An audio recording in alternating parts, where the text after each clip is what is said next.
को बीएसपी के चारों तरफ चक्कर लगाने पड़ रहे हैं।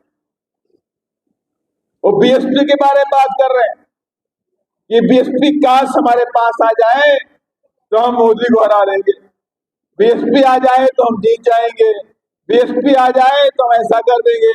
बीएसपी के बिना उनकी बात नहीं पूरी हो रही। तो इसके मतलब कहीं ना कहीं ताकत तो बीएसपी के कार्यकर्ताओं में है कि नहीं है? है कि नहीं है?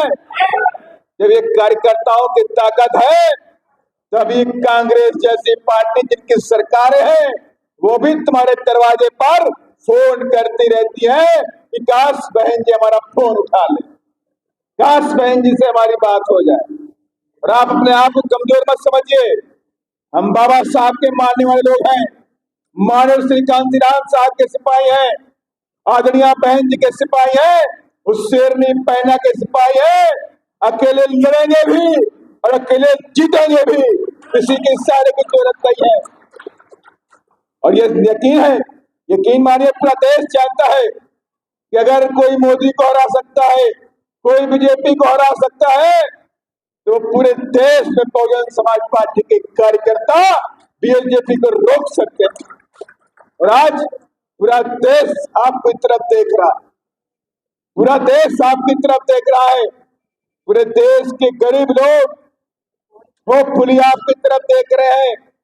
ये बहुजन समाज पार्टी के जाबाज कार्यकर्ता कुछ करेंगे, ये कुछ करेंगे हमारे मिशनर मूवमेंट के लिए, ये कुछ करेंगे अपने संविधान को बचाने के लिए, ये कुछ ना कुछ करेंगे अपनी डेमोक्रेसी को बचाने के लिए, ये कुछ ना कुछ करेंगे हमारी गरीबी को दूर करने के लिए, ये कुछ ना कुछ करेंगे हमारे पश्चिम और जाति को खत्म करने के लिए।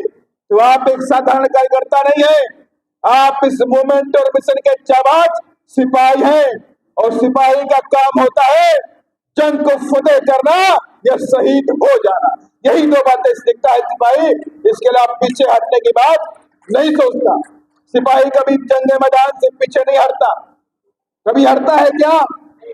जब सिपाही जंग मैदान से हटता नहीं तो सिपाही नीला कफन बांध के जाता है बीएसपी का, ये कदम मेरे पीछे नहीं आएंगे, ये कदम मंजिल की तरफ बढ़ते जाएंगे। कितनी भी कुर्बानी देनी पड़ेगी, हम कुर्बानी दे करके भी आगे बढ़ते रहेंगे। इसलिए मैं आप सबसे कहना चाहता हूं, कहीं से आप कमजोर नहीं है। कांग्रेस की सरकार है और कांग्रेस तमाम तरह के हथकंडे अपनाएगी, तमाम तरह की बातें करेगी, तमाम तरह की बातें करेगी बाबा साहब के बारे में, तमाम तरह की बातें बाबा साहब के नाम पे करेगी। लेकिन आपको भूलना नहीं है, यही कांग्रेस जब बाबा साहब डॉक्टर अम्बेडकर हम सबके बीच में जिंदा थे तो यही कांग्रेस बाबा साहब के पग पग एक एक कदम पर कांटे बिछाने का भी काम कर रही थी, हमें भूलना नहीं चाहिए। जब आज नौजवान तैयार हो गया, आज बहुजन समाज पार्टी के जाबाज सिपाही तैयार हो गए और नीला कफन बांध के घूम पड़े, तो कांग्रेस को बाबा साहब की याद आई कि नहीं आई? यही नहीं, आज मोदी जी को भी बाबा साहब की याद आती है, सबको बाबा साहब की याद आती है। और किस लिए याद आती है? क्योंकि बाबा साहब के मानने वाले लोग कश्मीर से लेकर कन्याकुमारी और अरुणाचल प्रदेश से लेकर गुजरात तक बैठे हुए हैं नीला झंडा लेकर के। तो उनको लगता है कि हम बाबा साहब की बात करेंगे, ये नीले झंडे वाले लोग हमें सपोर्ट करेंगे।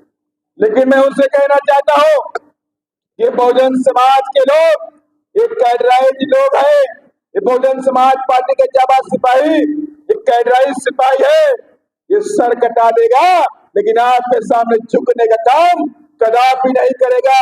जैसे बाबा साहब नहीं झुके, माननीय कांतिलाल साहब नहीं झुके, आदरणीय बहन जी भी आपके सामने नहीं झुके, तो बीएसपी का एक भी कार्यकर्ता आपके सामने झुकने का काम